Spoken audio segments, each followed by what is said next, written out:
5 বছর আগে গুম হন বিএনপি কর্মী আবুল কালাম আজাদ বাবু, যার সন্ধান মেলেনি। এখনও আইনশৃঙ্খলা বাহিনীর হেফাজতে আছেন নাকি মারা গেছেন তাও জানেন না স্বজনরা।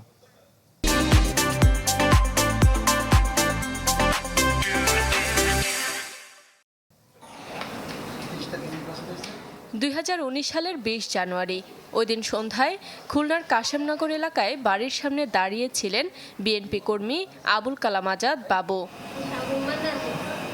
তখন ডিবি পুলিশ পরিচয়ে 5 থেকে 6 জন তুলে নিয়ে যায় তাকে।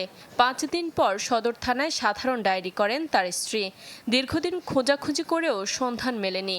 সরকার পরিবর্তনের পর আশায় বুক বেঁধেছেন স্বজনরা। বাবুকে খুঁজে পাওয়া যায়নি, তখন আমরা ডিবি অফিসে গেছি। ডিবি অফিসে যাওয়ার ফলে তারা আমাদের সাথে ভালো আচরণ করেনি।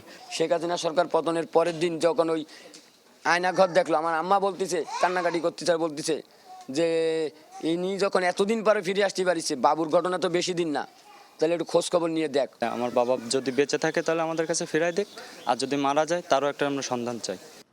2 সন্তান নিয়ে সংসার চালাতে হিমশিম খাচ্ছেন তার স্ত্রী। বাধ্য হয়ে কাজ করেন অন্যের বাড়িতে। ছেলেকে ফিরে পাওয়ার অপেক্ষায় দিন গুনছেন মাও।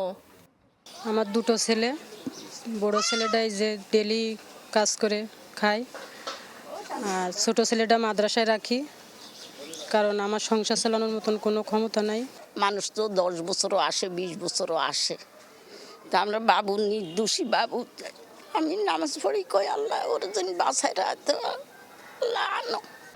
এ নিয়ে কথা বলতে রাজি হননি খুলনা মেট্রোপলিটন পুলিশের কোনো কর্মকর্তা। রাজমিস্ত্রির কাজ করতেন বিএনপি কর্মী বাবু। তার বিরুদ্ধে কোনো মামলা কিংবা জিডি ছিল না বলেও দাবি পরিবারের। Desk report, channel 24।